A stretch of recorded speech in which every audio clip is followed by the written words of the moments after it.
Hai semua, hari ini kita kedatangan satu orang tamu dan kita akan ngobrol sama dia tentang perencanaan keuangan. Dia cewek, masih single, cantik, terus pinter, dan dia udah punya banyak pengalaman dari kebun ke kebun kelapa sawit. Nah, kita akan tanyakan ke dia apakah dia punya perencanaan keuangan khusus dan apakah dia punya pesan buat anak muda tentang perencanaan keuangan. Khususnya bagian proteksi. Jadi kamu tuh jangan kemana-mana ya, kamu simak video kita hari ini, oke? Oke, jadi hari ini kita kedatangan Kak Aryani. Dia salah satu cewek yang saya bilang tadi, bukan salah satu lagi ya, malah dia cewek yang saya bilang tadi yang punya kualitas tinggi. Dia udah melanglang buana ke banyak sekali kebun-kebun di seluruh Indonesia ini. Nah, selamat datang Kak Aryani. Terima kasih atas undangannya. Oke Kak, kita akan ngobrol soal perencanaan keuangan ya Kak. Jadi Kakak kira-kira bisa nggak kasih gambaran tentang perencanaan keuangan Kakak? Terus apa pesan Kakak buat anak-anak muda yang di sana supaya mereka punya perencanaan keuangan dan memproteksi penghasilan mereka, gitu ya? Nah, kita ngobrol tentang pertanyaan beberapa hal nih Kak. Kakak tuh profesinya apa sih Kak? Dulu sebagai peneliti mikrobiologi ya, Di perusahaan mana? dulunya di perusahaan perkebunan kelapa sawit. Oke, kemudian Kakak punya keluarga nggak ketika Kakak tinggal di perkebunan itu? Ada nggak keluarga yang bisa Kakak andalkan untuk sehari-harinya Kakak? Keluarga yang bisa diandalkan ya jauh dari keluarga yang pasti ya. Keluarga saya ada di Medan, saya sendiri waktu itu ada di Kalimantan Tengah. Jadi kalau bisa dibilang keluarga Bandung ya nggak ada sama sekali ya keluarga intinya. Oke, jadi kalau misalnya nih ada kejadian hal-hal yang nggak berkenan di kebun, atau pernah nggak Kakak ngalamin tuh kejadian yang nggak enak di kebun? Resikonya tinggi nggak kalau tinggal di kebun terus pergi dari kebun yang satu ke kebun yang lain di seluruh Indonesia tuh gimana tuh? Wah, kalau itu sih pasti ada resikonya ya. Namanya juga kita tinggal di kebun, yang pasti banyak truk sampingnya. Jadi truk itu pasti membuat kita jadi lebih rentan mengalami kecelakaan. Misalnya, apalagi saya menggunakan motor kalau mobilitasnya kemana-mana ya. Jadi yang pasti ada resiko untuk mendapatkan kecelakaan sebenarnya. Tapi ya untungnya sejauh ini tidak pernah mengalami ya. Oke, jadi paling tinggi tuh resiko mengalami kecelakaan ya Kak. Betul, betul. Nah, kira-kira nih Kak, kalau misalnya amit-amit lah ya Kak, itu kejadian tuh, ada nggak keluarga yang bisa menjamin biaya kalau Kakak kehilangan penghasilan karena kecelakaan di kebun sawit itu? Jadi kalau dibilang siapa yang menanggung, ya pasti saya berekspektasinya adalah orang tua ya. Jadi walaupun ya sebenarnya kalau misalnya kita berharap ke orang tua ya sangat tidak baik, atau intinya sebenarnya kalau di perusahaan ada sih intinya asuransi yang diberikan oleh perusahaan, tapi mereka akan menanggung itu catatannya kalau kecelakaannya diakibatkan oleh kecelakaan kerja atau ketika kita sedang bekerja. Tapi kalau kita sedang tidak bekerja yang pasti perusahaan tidak akan menanggung. Gitu. Ya, jadi ya salah satu caranya dan jalan satu-satunya adalah orang tua. Tapi ya bersyukur kalau orang tua kita punya tabungan ya. Tapi kalau nggak punya tabungan ya kata mungkin hanya bisa mengandalkan BPJS gitu.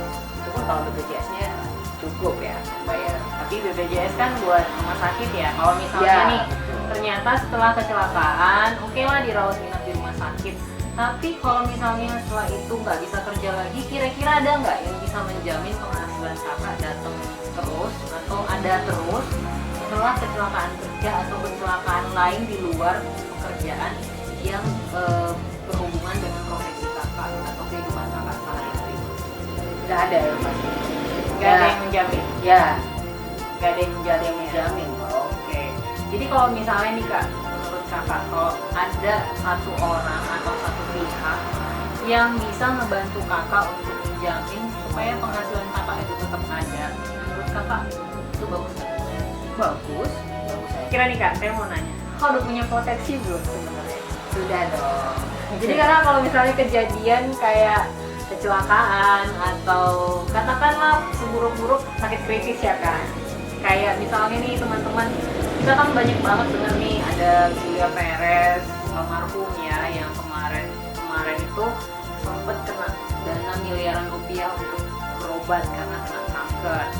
Kemudian yang terbaru tuh adalah tentang Ibu Ani Yudhoyono, juga biayanya cukup besar berobat, dan pembiayaan COVID-19 juga gede. Nah, kalau kakak sendiri udah siap dong secara finansial kalau amit-amit kata kejadian hal-hal yang tidak diinginkan tadi? Ya. Udah punya polis kak? Udah dong, itu pasti udah punya polis. Oke, alasan kakak ngambil polis itu apa? Ya karena terutama sekarang ya, setelah saya keluar, saya tahu bahwa setelah keluar dari perusahaan itu justru kita tidak dibayarin lagi ya. Jadi asuransi kantor itu udah nggak berlaku lagi ya? Pasti udah nggak berlaku, karena ya walaupun sekelas perusahaan besar seperti yang tempat saya dulu bekerja, mereka sangat menjamin ya ada biaya kesehatan ya kalau misalnya kita bisa reimburse sistemnya gitu. Nah tapi kalau misalnya sekarang sih ya pasti saya merasa aman jelas, karena memang sudah punya asuransi tentunya. Tapi yang jelas dengan adanya asuransi tersebut ada rasa aman dan tidak khawatir ya, apalagi membebankan orang tua. Apalagi kalau orang tua kita misalnya sudah mau pensiun, terus sudah tidak ada penghasilan lagi, kita mau mengharapkan siapa? Lebih baik kita dari muda menyisihkan penghasilan kita. Apalagi saya sejak pertama kali masuk kerja itu udah bayar asuransi, jadi biaya asuransinya nggak terlalu mahal. Pertama kali kerja usia berapa tuh kak? Usianya umur 23 tahun. Wow, tuh umur 23 dia udah punya proteksi. Artinya semakin muda biaya asuransinya semakin murah dan mumpung sehat ya, mumpung sehat. Nggak ada tes kesehatan. Apa pesan kakak untuk orang-orang muda supaya mereka aware tentang bagaimana masa depan mereka itu bisa lebih cerah, atau hari ini mereka bebas dari kekhawatiran tentang risiko finansial akibat kejadian yang tidak diinginkan? Karena yang pasti itu adalah ketidakpastian itu sendiri ya kan kak? Betul. Itulah yang sedang harusnya kita mulai sadari ya di masyarakat Indonesia, bahwa untuk memanajemen keuangan supaya kita tetap merasa aman, kita tetap harus punya yang namanya asuransi.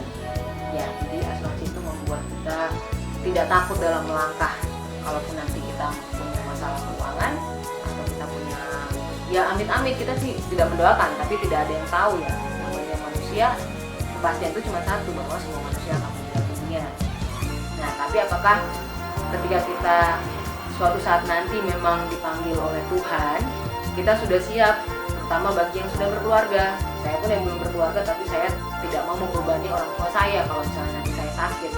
Jangan sampai ini ya kak, sekolah dibiayain mahal-mahal, kerja nggak ngejajanin orang tua juga, pas dia tutup usia, amit-amit kata saat usia muda, dia nggak ninggalin apapun buat orang tuanya, ya kan kak? Jadi mendingan ya at least kalau nggak bisa bantu orang tua semasa hidup, tetapi kita meninggalkan warisan yang bisa membalaskan, walaupun kita nggak bisa balasin budi orang tua ya kak, kita bisa membalaskan kasih sayang mereka ketika misalnya kita ternyata amit-amitnya tutup usia lebih duluan daripada orang tua kita.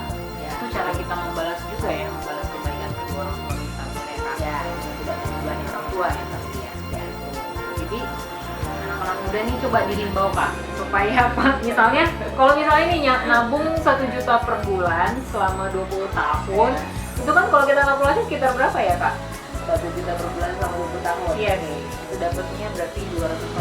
iya sekitar 240 juta, dan proteksi yang dipunya bisa sampai nilai 2 miliar ya, bahkan lebih 3 miliar juga ketemu angka itu. Dan rasanya rugi nggak pak kalau misalnya itu terjadi? Enggak, ya pasti ya. Namanya juga kita prepare ya untuk masa depan, tidak ada ruginya yang pasti. Jadi nggak perlu takut selama kita masih jujur. Dalam artian kalau di luar sih tidak ada cerita bahwa tidak bisa diklaim ya, karena selama kita jujur, kita benar-benar sehat dan masuk asuransinya, saya yakin semuanya sudah tertangani dengan baik. Itu sih. Jadi buat kamu yang masih muda, jangan tunda untuk punya asuransi, segera. Dan yang pasti kalau nanti makin tua, walaupun kamu penghasilannya lebih besar, tapi bayaran yang kamu harus alokasikan itu jadi lebih besar gitu. Jadi lebih bagus kayak saya. Jadi saya masih kecil waktu itu. Ini polisi udah masuk tahun keberapa Kak? Jangan-jangan udah mau lunas nih? Ya hampir ada sih yang udah mau lunas. Kalau udah lunas, artinya udah punya ketenangan ya. Selain berdoa ya teman-teman, kalau berdoa kan kita nggak bisa tawar-tawar lagi, pasti udah jelas itu perlindungan dari Tuhan tuh yang paling nomor satu. Tapi upaya yang kita lakukan tuh apa? Supaya kita punya rasa baik. Kak Aryani, terima kasih sekali untuk waktu dan kesempatannya. Jadi Kak Aryani ini udah banyak kasih masukan, ya kasih gambaran. Kalau kehidupan di kebun itu adalah kehidupan yang paling beresiko.